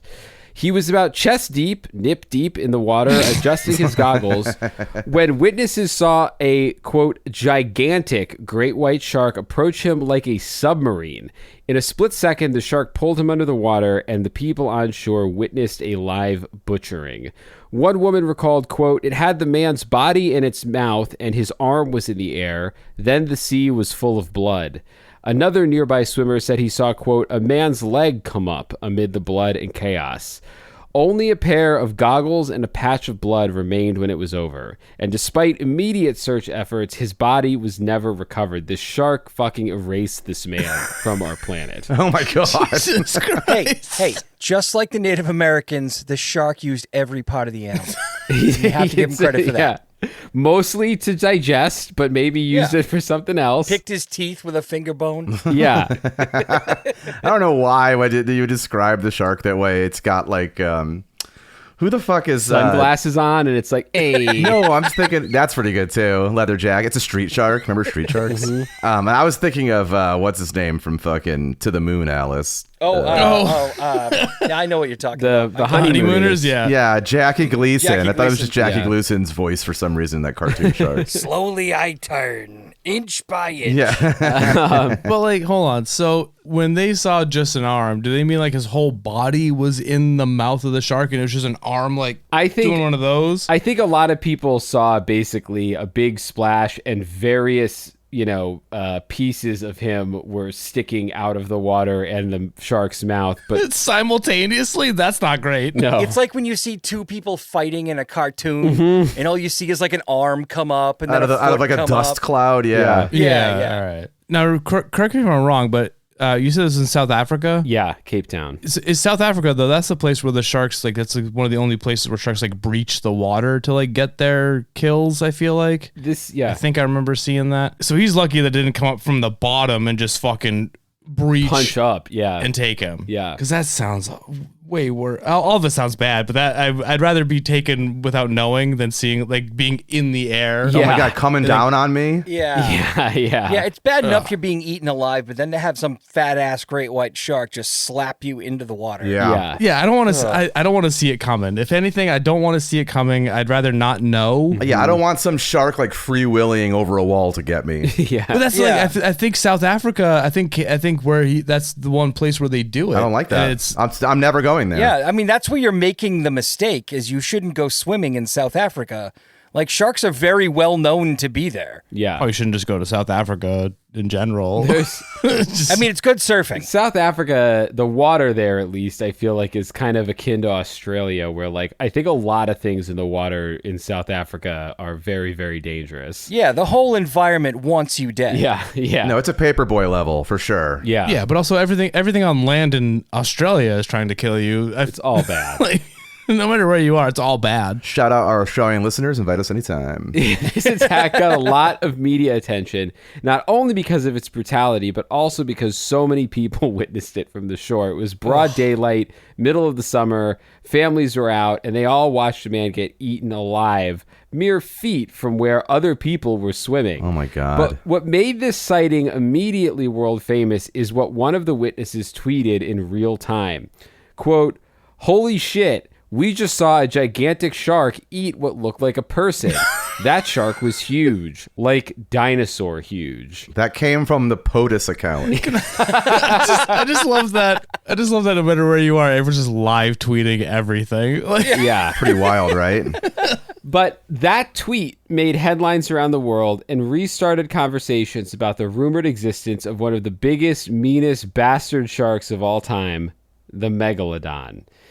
Now, to be clear, I know we said this is the cryptid section, and it is, but like many cryptids, the Megalodon was a very real animal at one point in time. In this case, one of the largest predators on Earth. I know, I dated a girl named Megalodon. That was her name? Well, she went by Meg for short. Oh my God. Sharp teeth, Jesus. definitely a predator. It's like a Top Gun where it's like, your name's Maverick. Did your mother not like you? I don't know about this girl, but the shark's full scientific name is Ototus megalodon. It was formerly Carcharodon megalodon back when scientists thought it was directly related to great whites. Yeah, that's fucking Hooper, right? Where he's like, fucking Carcharodon Carcharius, a great white or whatever. Yeah. The name, I shouldn't know that. I hate that I know that. The name Megalodon literally means big tooth, and they're not fucking around about this. Fossilized Megalodon teeth can be over 7 inches long from base to tip. Jesus Christ. That's bigger than me. Brought it all the way back to you in the tub. I almost put one of those jokes in my notes, but I'm glad I left it to you guys to do it. It was even better. To put this in perspective, if you haven't seen nudes of Sarge, it's roughly the size of a human hand. So like, I mean, we might put photos in the show notes. So Sarge, just send them over to scaredoldtimepodcast@gmail.com.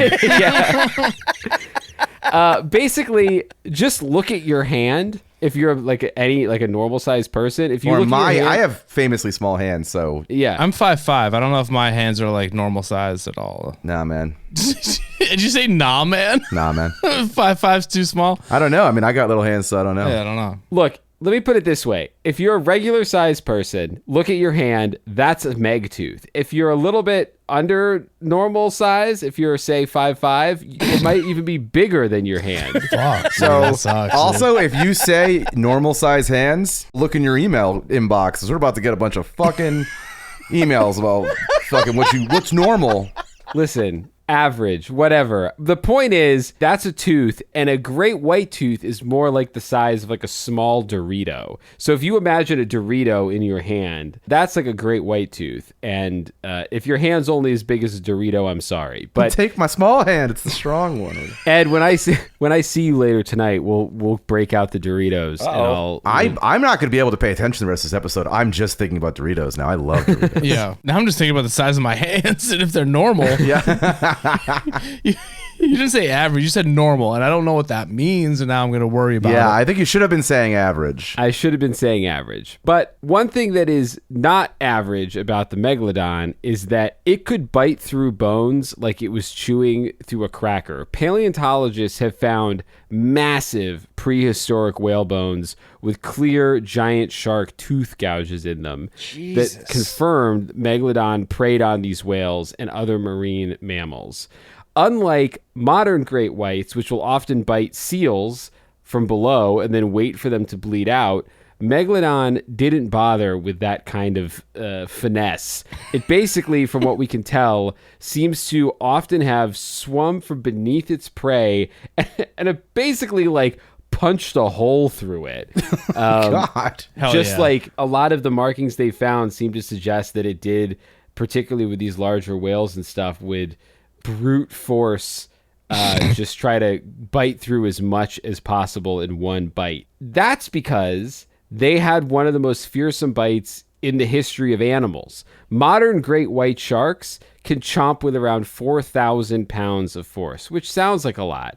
Megalodon jaws could exert an estimated bite force between 24,000 and 40,000 pounds of force on each bite, which I found somebody compare to a very funny image, which is the force of 3 fully grown elephants stomping on you at the same time.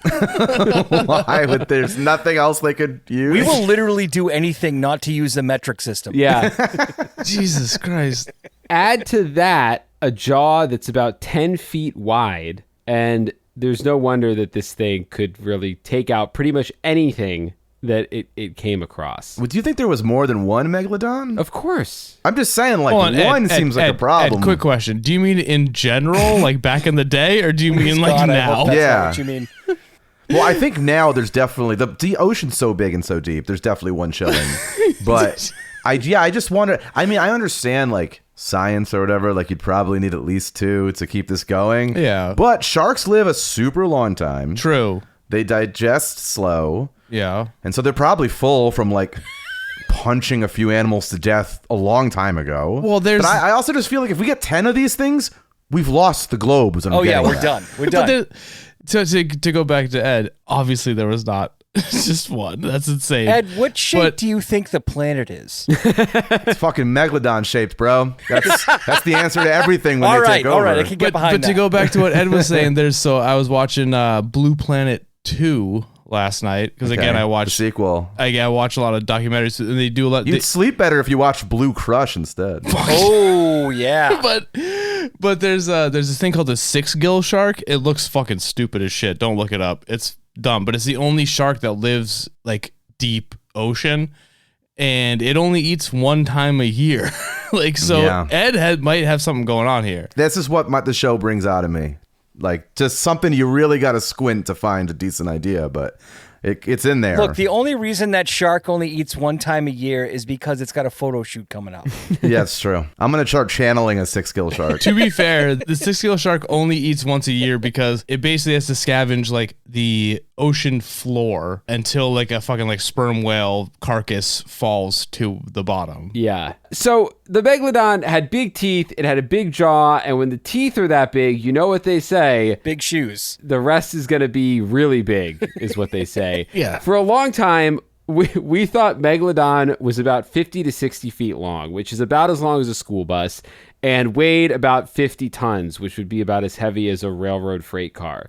But with new methods of estimating size, some recent studies argue that Megalodon could have been possibly up to 80 feet long in the most extreme estimates. Jesus. To be fair, those high-end numbers are controversial, and the more commonly cited average for an adult Meg might have been around 34 to 43 feet, which is about 2 to 3 times the length of a large great white, which if you've ever seen a large great white is really fucking big. At the end of the day, we're talking about a shark at least the size of a Greyhound bus and potentially as long as an NBA basketball court. But also at the end of the day, like no matter what's anything bigger than a great white, it's all the same size to me. Yeah. It's Yeah. like when you go outside in the winter and it's like it's 3 degrees, but the wind chill is negative 15. It's like once you get to like anything below like 15, like it's all the same temperature to me. It's cold. It's hit your shark threshold. Yeah, like it's it doesn't it's matter. too big to argue with. Yeah. So to speak real quick to Ed's concern, or not concern, but theory that maybe there was only one of them. Okay, I'm never gonna hear the end of this. No, there would have been thousands. Like you need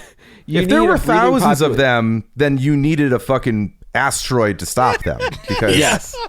But, well, sort of, but not really. I was just going to say, what happened to these guys? I found a pretty good article on the Florida International University website where a scientist answers questions for kids. And this one is, when did the Megalodon go extinct and why? Asked by Landon, age 10, which is about the intellectual level of this podcast. So it's perfect. At least this episode, anyways. This episode, yeah. The scientist says it probably wasn't one single thing that led to the extinction of this amazing mega predator, but a complex mix of challenges. First, the climate dramatically changed. Global water temperature dropped, and that reduced the area where Megalodon, which is a warm water shark, could thrive. Second, because of the change in climate, entire species that the Megalodon preyed upon vanished forever. And at the same time, competitors, including the great white, helped push Megalodon to extinction. Even though they were only 1/3 the size of Megalodons, the great whites probably ate some of the same prey and had to eat less of it to survive. Okay. Then there were killer sperm whales, which are a now extinct type of sperm whale, but they grew as large as Megalodon and had even bigger teeth. They were also warm-blooded, which meant they enjoyed an expanded habitat because living in cold water wasn't a problem, because whales are mammals. Killer sperm whales probably traveled in groups, so they had an advantage when encountering a Megalodon, which probably hunted alone. God, these are the sharks and jets that are probably what they use for West Side Story. Yes, inspired the classic musical West Side Story.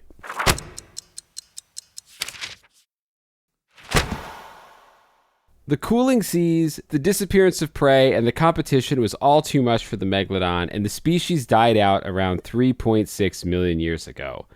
Or so they say. Because there is some evidence, although as we'll see, it's questionable, that the Meg may survive. But before we dive into that, I want to check with the Cryptid Cocktail Boys to see, have you guys heard, are you aware of any sightings of an actual Megalodon? Have you heard stories? Have you heard tell of these sharks still sailing the high seas? I have heard stories and I have theories. Okay. Please, let's go drop them on us. What stories? Honestly, have you heard? my only theory is it came to me as I was listening to your episode on the brain-eating amoeba. Okay. You had mentioned that, everybody's looking for cryptids that are visible with the naked eye. Yeah, everybody. Yeah. My thought is that the Megalodon just got extremely small and is now eating the brains of people in the southern United States. Oh, you think he got shrink raid? This Yeah, is yeah. This Okay. is a good theory. The Tinyodon is the Yeah, well, I mean, you think about it. There was a period in ancient history when creatures got big. You had the cave sloth, right? And you had giant fucking rats and shit. Okay. And everything got smaller. What's to say the Megalodon didn't just get really small and become the brain-eating amoeba? Because, hear me out, sharks are like 450 million years old. Yeah. So that's a long time, to Stay big. shrink. yeah. Heard it here first. Did I freeze? Sorry, I think I. Yeah, you froze at the perfect time. Yeah. Sorry.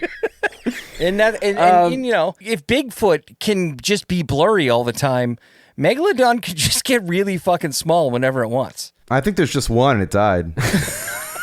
Ed's gonna push this theory and become the leading Megalodon cryptozoologist. His one Megalodon theory. Yeah, you guys are trying to find too many megalodons. Yeah. So I'm gonna go against Sarge right now and say that there are no megalodons even close. Like, yeah, you hear stories about megalodon things, but it's all from TikTok. And if you even watch one of those videos, you feel dumber walking away from watching that. The same people that claim that megalodons still exist are the same people that say that like the pyramids are like ancient energy sources or something like, you know what I mean? Like, Yeah, they're ancient batteries or some nonsense. yeah, it's like the megalodon still existing is very ancient aliens to me, and I Okay. don't subscribe to that at all. I'm going to be honest. I 100% do not believe that the Megalodon still exists. At any size. Or it's brain-eating amoeba. Those are the only two options. All right, hold on, Sarge. So to me, like, did the megalodon maybe survive like the first, like, I'm not gonna say the first mass extinction because there was at least 5 or 6 before the actual one that killed the dinosaurs. There's a lot, yeah. But at the same time, like the Nautilus, it looks like the Ammonite from Pokemon. You know what I'm talking about? Yeah. Like when the asteroid thing happened, like they were able to go down into the deep where they still live now. Like the Nautilus still exists. And it has not changed since the time of the dinosaurs. So did a megalodon maybe survive past that? Sure. But it's so big that it would have to have a food supply big enough to not only like maintain its size and its strength, but also it would have to have a breeding population, which you need at least, I don't know what the science is, but I'm going to say at least 20. Like, I mean, I think most people, a lot of times this comes up with Bigfoot or the Loch Ness Monster. Like 20 is like even pretty, it's usually kind of in the hundreds that you need. It's way bigger than that. Yeah. But at the same time, like, and if it did exist now, I don't like it would have to survive for us to not see it as often as we should. It would have to be like in the twilight zone, which is like where the light barely reaches like the bottom of the ocean, because that's where swordfish live. That's where giant tuna live. That's when you go deep sea fishing. You're not deep sea fishing. You're in the twilight zone, which isn't the bottom of the ocean. Is like halfway between, right? And that's where like Humboldt squids and like all those like kind of like live and hunt. So it'd have to be down there. It wouldn't come up to the surface like to prey on things. Yeah, and it's also just too big. It's too big to not be noticed. Who's not going to notice a Greyhound bus go by when you're using your sonar? Like, Well, that's what I was saying. Like to be that big and still exist, but also to have a breeding population where now in 2025 there is a megalodon population to be seen and or exist. It just doesn't seem plausible. It would have to live deeper down in the ocean. It has to be okay with whatever it was doing. Like it wouldn't just come up randomly to like fucking eat a surfer. Like, because first of all, it wouldn't see it. Like where it is, and also the way its eyes are facing, if it's like a normal shark, they wouldn't be looking up to see like a silhouette of something where the light would be. Right. It would have to like actually like see the prey. Right. And go for it. Well, right. And I'm sure the energy it would take to come up and eat a surfer would also not even be worth it at that point. Yeah. And also like if the Megalodon is the same as what was the dinosaur fish that like was in Jurassic World? What was that thing? Oh, the mosasaur? Yeah, like so like the mosasaur is one of the first reptile fish to like have like a spine almost, and they used it to like use their tail. They would like arch their back and put their tail on the ground and use it to like shoot up to the top of the surface. So I assume the Megalodon, probably the way you were describing it, Chris, probably did the same thing where like it used its tail to propel itself. So that means it had to be in shallower water, I guess. Yeah, you'd see it. You'd know. Yeah. Yeah, the Megalodon existing right now, just like I don't buy it. Well, there are two pieces of evidence that get commonly quoted or cited as evidence that the Megalodon might still exist. One Let's fucking is hear it, Chris. biological evidence of questionable provenance, and the other is potentially the largest fish story of all time. So we'll start with the fish story. According to paleontology blog Inserte Cetus, a group of crayfish fishermen in Port Stephens, Australia, reportedly refused to go back to sea after encountering an immense shark of unbelievable proportions. The blog quotes ichthyologist David G. Stead in his posthumous 1963 book, Sharks and Rays of Australian Seas. He said, quote, "In the year 1918, I recorded the sensation that had been caused among the outside crayfish men at Port Stephens, when, for several days, they refused to go to sea to their regular fishing grounds in the vicinity of Broughton Island. These men had been at work on the fishing grounds, which lie in deep water, when an immense shark of almost unbelievable proportions put in an appearance, lifting pot after pot containing many crayfishes and taking, as the men said, pots, mooring lines, and all. These crayfish pots, it should be mentioned, were about 3 feet 6 inches in diameter and frequently contained from 2 to 3 dozen good-sized crayfish, each weighing several pounds. Again, not enough to feed a megalodon, but whatever." This sounds to me like a bunch of guys who just wanted a day off. Yes. Well, here, you know what? This story's really long. It's getting 1,000 degrees and everyone's... Yeah, I was just thinking about how sweaty I am. You know what? So, fuck it. Basically, these guys said that they saw this giant shark that was about 300 feet long that came up and took all of their crayfish away. And there was an article written about this at the time. So we have both the posthumous book and we have the article that was written about it at the time, which also involves the same ichthyologist who was quoted in his posthumous book. Now, what's interesting, though, is that in the article in 1918, it was mentioned, one of the explanations here is that all of these fishermen were Greek living in Australia, which brings up the possibility that all of this was just one big miscommunication about how big this shark was. Those crazy Greeks. The other theory, though, all lit up on Sambuca. Pretty much. There had been a storm a few days earlier, which possibly could have wiped out all of their crayfish that they had captured. And somebody has brought up that there was the possibility that these guys all agreed, like, look, we don't want to get fucked by this storm and have people pissed off that we left the crayfish in the water when the dock was destroyed. So we saw a shark, right? We saw like a real big shark. My day off theory is correct. Your day off theory is basically possibly correct. Not to talk shit on these fishermen from multi-decades ago, but seems possible. Also, I found this very interesting. As a lover of language, in the original 1918 news article reporting this, the author used the phrase that this shark was, quote, very like a whale. Now, I never knew this, but that's a phrase that comes from Hamlet and is used as an expression of irony in response to a proposition regarded as preposterous. Oh. So basically, it's possible that even the author of the news article was basically saying, oh yeah, totally, this shark was very like a whale, and kind of calling it out as bullshit using this phrase. So That's what people said when I told them I had a girlfriend named Meg.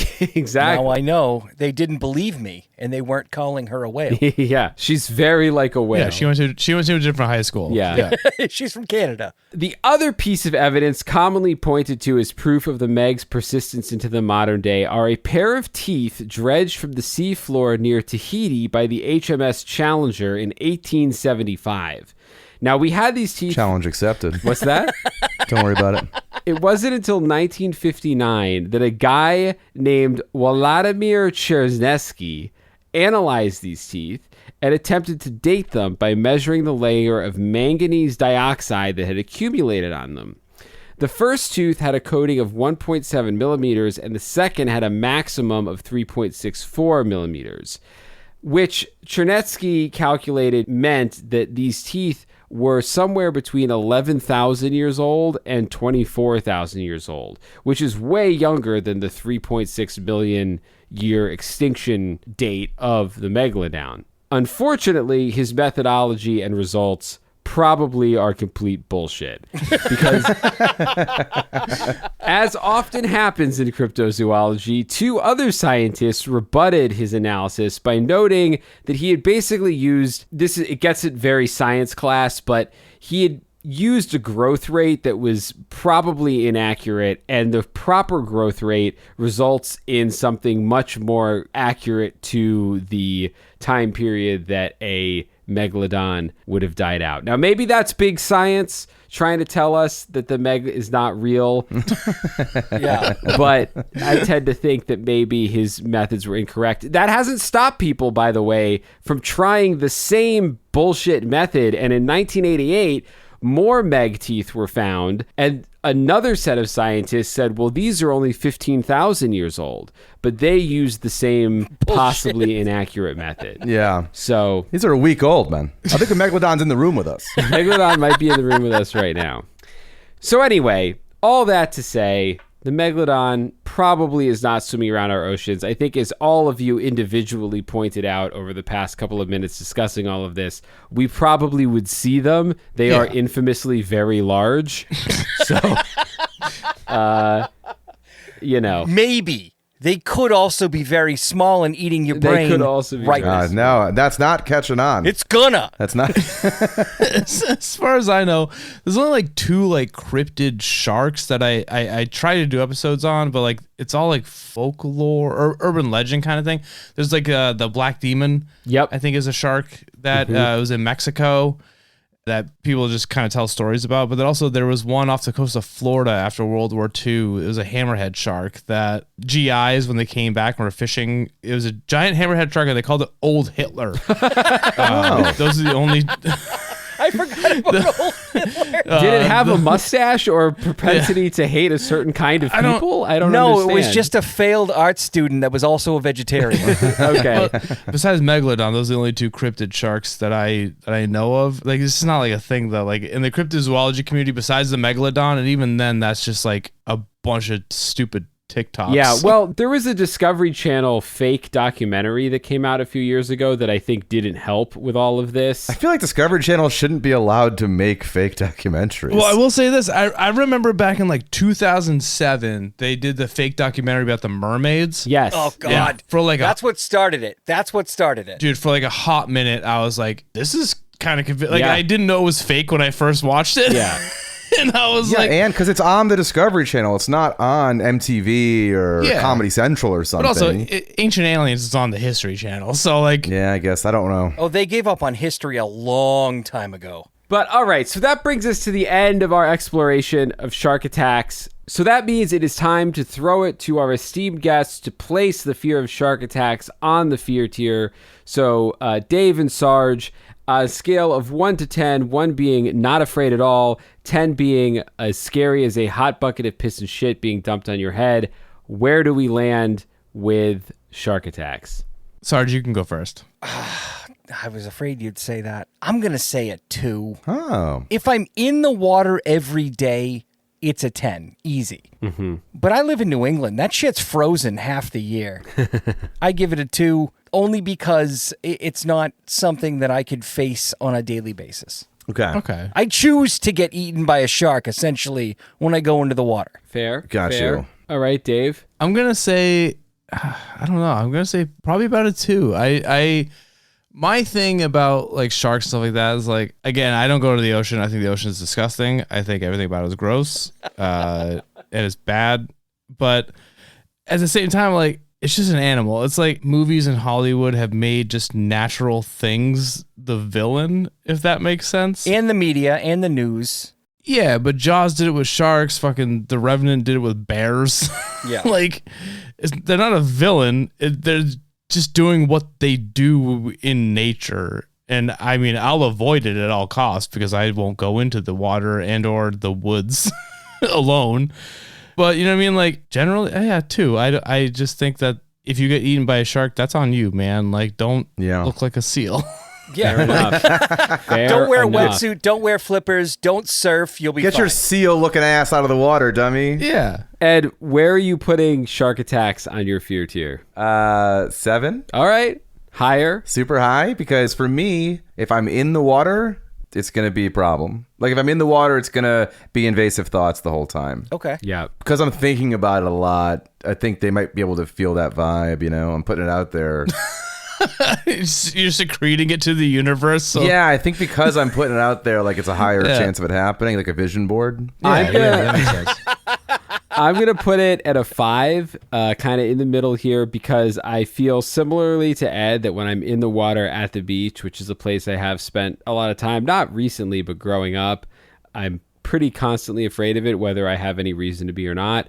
But I don't go in the water that often anymore, or at least not the beach. It's pretty unlikely to ever happen. Even if I do go in the water, there's nothing wrong with sharks. They're wonderful animals. I have no problem with them. There's no beef between us. So I'm going to go to solid 5 for shark attacks. Also because it plays into my fear of being eaten alive. It's just one more way I could be eaten alive. So, you know, it's a mixed bag there, but I'm going to go at a 5. So with that, Dave and Sarge, thank you so much for joining us. The floor is yours. Promote, tell us about Cryptid Cocktail. Where can people find you? Yeah, so Cryptid Cocktail Party is basically a show where we talk about cryptids. It's not just cryptids, though. It's conspiracies. It's mysteries. It's fucking weird shit. So the show is called Cryptid Cocktail Party because it's not just cryptids. It's a cocktail of all the things that are mysterious and weird in the world. Sarge goes in every week blind. He doesn't know what the subject is, so you get his general reaction. You can find us on Spotify, Apple, wherever you get your podcasts. You guys also started a network, correct? We did. It's harder than I thought. I'm working on it. It's a Dead Air Syndicate. Is still very mute at this point, but you know, we're gonna get there. We're figuring it out. We got a couple shows on there. My buddy Nick has a show called Vanishing Trails. It's all about mysteries in the national forests. There's also the Cracking Cans podcast, which is like another cryptid podcast, but they're more like they pair their cryptids with craft beers, which is pretty cool. Oh, fun. I like that. Yeah. But if you want to find us, you can find us on Instagram at Cryptid Cocktail. You can find us on TikTok, Cryptid Cocktail Party. And then I think that's all I got. But also, I just want to say, Chris, real quick, this episode, it really reminded me of this one documentary I watched one time. I can't remember the name, but it takes place in Humboldt County, and it has to do. it has to do with like Bigfoot. Let me guess. Is it Sasquatch or Bigfoot? Yeah. I'm familiar. Yeah, it reminded me of this one documentary I watched. I can't remember the name of it. I'll figure it out. Next episode, I'll make sure. We'll look it up someday. We'll put it it in the show notes. But until then, thank you guys so much for joining us. Sarge, it's been a total blast. Sarge's got something to plug. Hold on. Oh, Sarge, plug away. I'm Sarge the Destroyer. You can find me on TikTok. I do videos periodically when I have time. On Instagram, Blue Sky. I'm even on X, even though that place is a festering butthole these days. Sure is, yeah. And I have a coloring book that is somewhat politically charged, so depending on your political beliefs, you might actually really enjoy it, or you might... It's sargessupernormal.com. $9.99. Comic book's a lot of fun. There's some activities in there, or you can just roll it up and use it for kindling. I don't care what you do with it after you purchase it. All right. All that stuff will be in the show notes. Fantastic. All right, guys. Well, thank you so much. This has been a blast. We're all 1,000 degrees, so we're going to go take some ice cold showers. But this is Summer of Fear. I hope you guys are enjoying it. We are scared all the time. You know where to find us. Instagram, Patreon. Go sign up. Tons of bonus material, as always. Until next time, I'm Chris Cullari. And I'm Ed Voccola. We'll see you. We'll see you in the deep end. See you in the deep end. Scared All the Time is co-produced by Chris Cullari and Ed Voccola. Written by Chris Cullari. Edited by Ed Voccola. Additional support and keeper of sanity is Tess Feifel. Our theme song is the track Scared by Perpetual Stew. And Mr. Disclaimer is... And just a reminder, you can now support the podcast on Patreon and get all kinds of cool shit in return. Depending on the tier you choose, we'll be offering everything from ad-free episodes, producer credits, exclusive access, and exclusive merch. So go sign up for our Patreon at scaredallthetimepodcast.com. Don't worry, all scaredy cats welcome. No part of this show can be reproduced anywhere without permission. Copyright Astonishing Legends Productions. Good night. We are in this together. Together.